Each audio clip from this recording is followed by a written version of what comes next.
ஓம் நம சிவாய. தெய்வத்தின் குரல் முதல் பகுதி. வேத ரக்ஷணம் ஏன் ஆயுட்கால தொழிலாக வேண்டும் என்ற தலைப்பில் மகாபெரிவா அருளிய உரையின் தொடர்ச்சி. வேத சப்தம் என்ற சப்தத்துக்கு முக்கியத்துவம் தருவதுதானே புரிப்படாமல் இருக்கிறது. சரி, சப்தம் என்பது எப்படி உண்டாகிறது? எங்கே ஒரு அதிர்வு சலனம் இருந்தாலும் அங்கே சப்தம் உண்டாகிவிடுகிறது. இது பகுத்தறிவு சாஸ்திரமான சயின்ஸே சொல்கிற விஷயம்.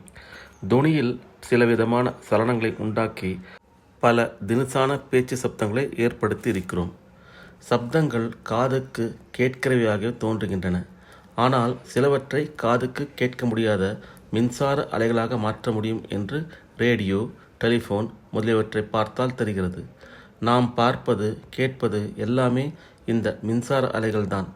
பார்க்கிறவனும் கேட்கிறவனும் அவனுடைய மூளையும் கூடத்தான் என்று சொல்கிற அளவுக்கு சயின்ஸ் கொண்டு வந்து விட்டிருக்கிறது. இது இருக்கட்டும். லோகத்தில் இத்தனை கோடி ஜடவஸ்துக்கள், மலையும் பூமியும் ஆறும் சமுத்திரமும் உண்டாகியிருக்கின்றன. ஜீவராசிகள் விதவிதமாக உண்டாகியிருக்கின்றன. இத்தனையும் எதிலிருந்தோதான் சிருஷ்டிக்கப்பட்டிருக்கின்றன. அந்த ஏதோ ஒன்று இப்படி சிருஷ்டிக்கிற போது பல தினுசாக அசைந்து கொடுத்து எத்தனையோ சலனங்களின் மீதுதான் இத்தனையும் தோன்றியிருக்க வேண்டும். சலனத்துக்கெல்லாம் சப்தம் உண்டு என்றால் சிருஷ்டி முழுவதற்கும் முந்தி பலவித சப்தங்கள் உண்டாகியிருக்க வேண்டும். இந்த சிருஷ்டியில் ஒன்றுக்கொன்று வாழ்வழித்து கொள்கிறது. இப்படி பரஸ்பரம் போஷித்து கொள்கிற போது பலவிதமான சலனங்கள் அல்லது சப்தங்கள் உண்டாகத்தான் வேண்டும். ஸ்தூலமான காரியங்களில்தான் சலனம் இருக்கிறதென்றில்லை. நாம் நினைக்கிறதும் கூட ஒரு விதமான மின்சார கரண்டின் ஓட்டம்தான் என்று சயின்ஸில் கண்டுபிடித்திருக்கிறார்கள். இதனால் நம்முடைய எண்ணம் ஒவ்வொன்றுக்கும் கூட ஒரு சலனமும் ஆனபடியால் சப்தமும் இருந்தாக வேண்டும். இந்த சப்தங்கள் ரொம்ப ரொம்ப சூக்ஷ்மமாக இருப்பதால் நம் காதுகளுக்கு கேட்கவில்லை. பாக்டீரியா கிருமி நம் கண்ணுக்கு தெரியவில்லை. மைக்ரோஸ்கோப்பினால் பார்த்தால் அது தெரிகிறது. அப்படியே நம் காதுகளுக்கு கேட்காத சூக்ஷ்ம சப்தங்கள் நிறைய இருக்கின்றன. பௌதிகமாகவோ மானசிகமாகவோ ஒரு அசைவு என்று வந்துவிட்டால் அங்கே சயின்ஸ் படி சப்தமும் உண்டாகித்தான் ஆக வேண்டும். ஒவ்வொரு அசைவுக்கும் தனியாக ஒவ்வொரு சப்தம் இருக்கிறது. இதையே மாற்றி சொல்வதனால் ஒவ்வொரு விதமான சப்தத்தை உண்டாக்க வேண்டுமானால் அதற்கு ஒவ்வொரு விதமான அசைவை உண்டாக்கித்தான் ஆக வேண்டும். ஒரு வித்வான் பாடுகிறார். அவர் பாடுகிற மாதிரியே நாம் பாட வேண்டும். அதே மாதிரியே புரட்ட வேண்டும் என்றால் அவர் தொண்டையில் என்னென்ன சலனங்களை உண்டாக்குகிறாரோ அவற்றையே நாமும் பண்ணத்தான் வேண்டும். சப்தமும் அசைவும் சேர்ந்தே ஒன்றாகவே உண்டாகின்றன. இப்படி உண்டான அப்புறம் அந்த அசைவுகளிலிருந்து ஒரு ஸ்தூலமான வஸ்து அல்லது மனோபாவம் உண்டாகிறது. ஆகக்கூடி சப்தத்திலிருந்தே சிருஷ்டி ஏற்படுகிறது. இந்த பிராச்சீனமான தத்துவம் சயின்ஸ் பகுத்தறிவுப்படியும் கூட சரியானதுதான் என்று தெரிகிறது.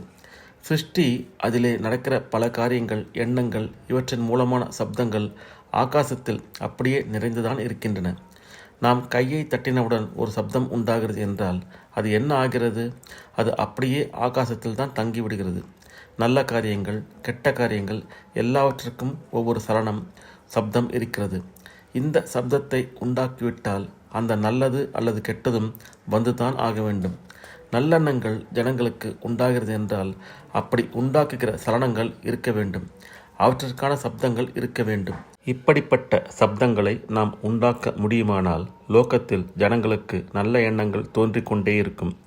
ஜனங்களுக்கு உயர்ந்த எண்ணங்கள் இருப்பதை விட லோகத்துக்கு பெரிய க்ஷேமம் என்ன இருக்கிறது?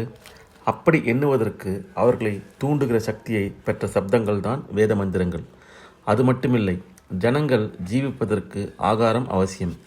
ஆகாரத்துக்கு மழை அவசியம். லோகத்தில் ஒரு மேகம் உண்டாகிறது, அது மழையாக பெய்கிறது என்றால் இந்த காரியங்கள் அநேக விதமான சலனங்களின் மீதே நடந்திருக்கிறது. எனவே சில சப்தங்களை உண்டாக்கி அதன் மூலம் இப்படிப்பட்ட சலனங்களை ஏற்படுத்திவிட்டால் மழை பெய்யத்தான் வேண்டும். இப்படியே வாழ்க்கைக்கு அவசியமானவற்றையெல்லாம், நல்லவற்றையெல்லாம் சப்தங்கள் மூலம் உண்டாக்கி கொள்ளலாம். அனாவசியமானவை, கெட்டவை இவைகளையும் சிற்சில சப்தங்களால் பண்ணிக்கொள்ளலாம் தான். ஆனால் வேதத்தில் இருக்கப்பட்ட சப்தங்கள் லோகக்ஷேமார்த்தம் ஒன்றையே குறிக்கோளாக உடையவை. கடைசியில் பார்க்கும்போது இப்படி சலனம், சப்தம் உண்டாகிறது என்றால் அதுவும் என்னவோ தானாக ஏற்பட்டதா? இல்லை. தானாக பலவித சலனங்கள் ஏற்பட்டால் எல்லாம் ஒன்றுக்கொன்று சம்பந்தமில்லாமல் கோணாமானா என்றுதானே இருக்கும். ஆனால் பிரபஞ்சத்தில் எத்தனை கிரமமும் ஒழுங்கும் பரஸ்பர சம்மதமும் இருக்கிறது. இதை பார்த்ததில் ஒரு பேரறிவுதான் திட்டம் போட்டு இப்படியெல்லாம் அசைந்து கொடுத்து சிருஷ்டியை உண்டாக்கியிருக்கிறது என்று தெரிகிறது. அந்த அறிவின் அசைவில் ஏற்பட்ட சப்தங்களைத்தான் வேதம் என்பது. வேத மந்திரங்கள் சாக்ஷாத் பரமாத்மாவிடம் உண்டானவை என்பது இதனால்தான். அப்படிப்பட்ட சப்தங்களை இப்போதும் நாம் ரட்சித்து லோகத்துக்கு நல்லது செய்ய வேண்டும்.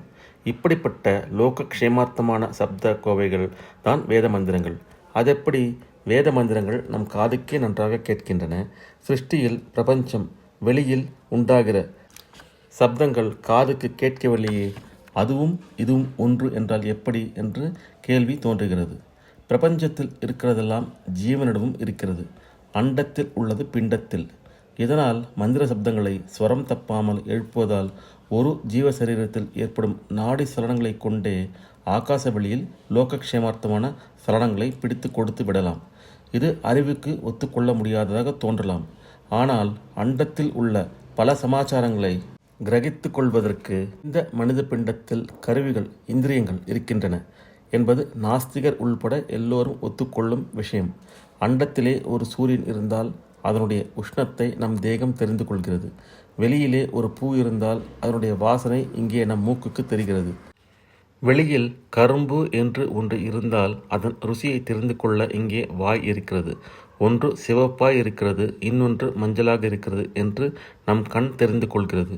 ஒரே சரக்கு அண்டத்தையும் பிண்டத்தையும் பண்ணியிருந்தால் ஒழிய இதில் ஒன்று இன்னொன்றை பற்றி தெரிந்து கொள்ளவோ அதிலிருந்தே வாழ்க்கையை நடத்தி கொள்ளவோ முடியாது.